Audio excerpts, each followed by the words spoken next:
Halo anak-anak, jumpa lagi. Hari ini kita akan belajar pelajaran bahasa Indonesia tentang menemukan isi cerita dan menyampaikan kembali dongeng binatang. Sebelumnya kita sudah belajar ya tentang fabel itu apa. Nah, kita sedikit mengulang ya. Fabel itu seperti cerita lain yang memiliki tokoh, karakter atau sifat tokoh, latar atau tempat, dan amanat atau yang disebut sebagai pesan dari cerita. Unsur-unsur dalam cerita fabel apa saja ya? Yang pertama ada tema. Tema merupakan pokok pikiran yang melandasi sebuah cerita. Contohnya adalah burung dara yang baik hati. Ada juga kisah merpati yang bekerja sama. Selanjutnya, tokoh. Tokoh itu apa? Tokoh merupakan pelaku yang berperan dalam cerita.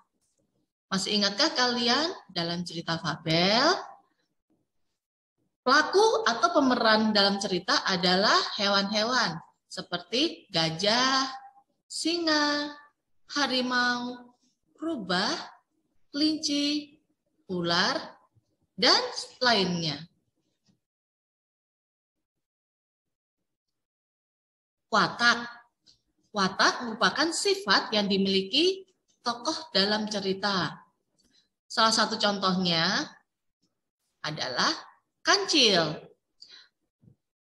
Dalam cerita fabel, kancil sering diceritakan bahwa dia memiliki sifat yang baik.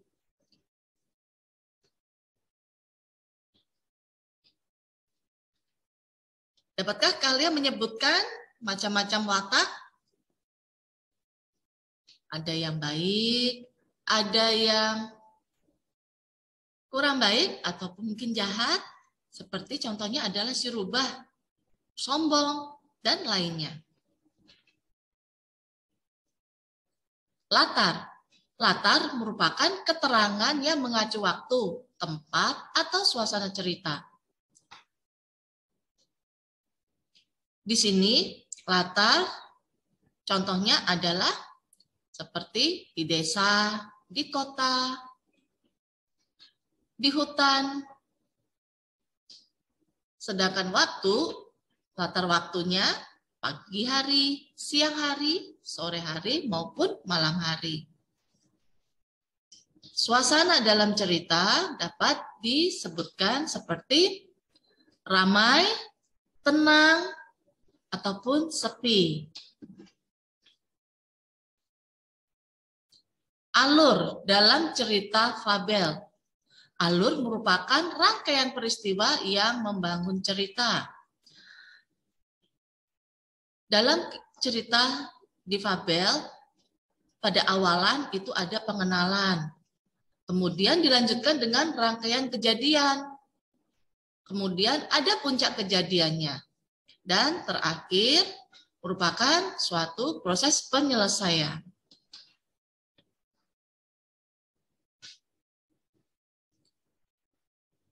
Amanat.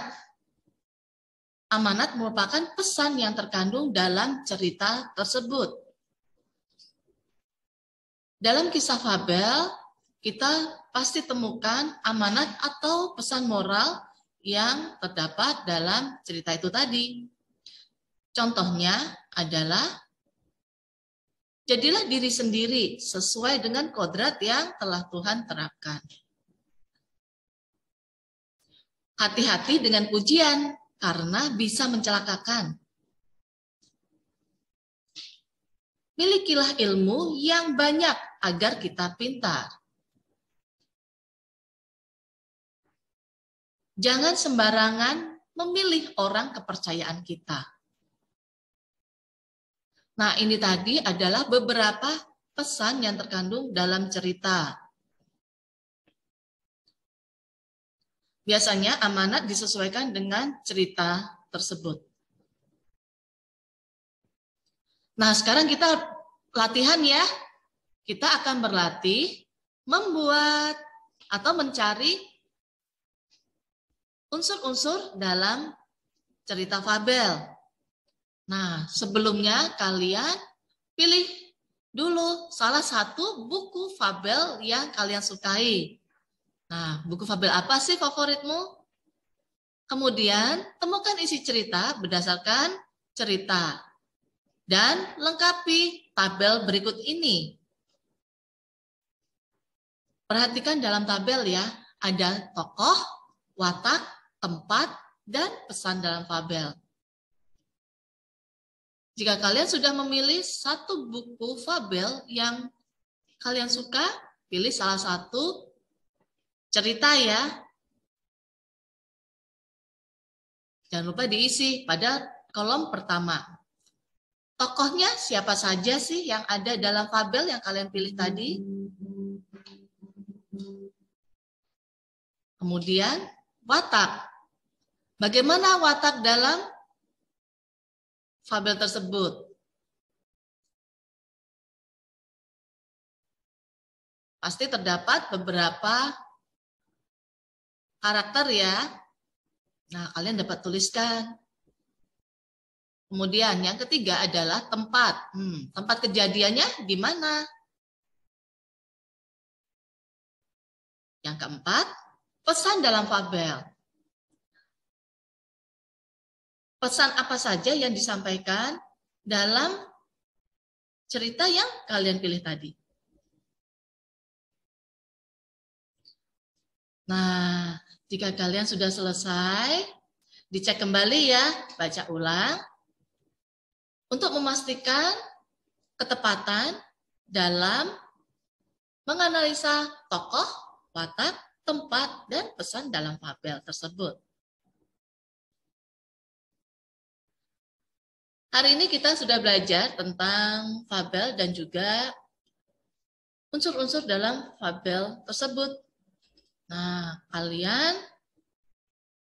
sudah lebih memahami cerita fabel, terutama judul yang sudah kalian pilih. Selamat belajar dan kita jumpa lagi pada video selanjutnya. Selamat belajar semuanya.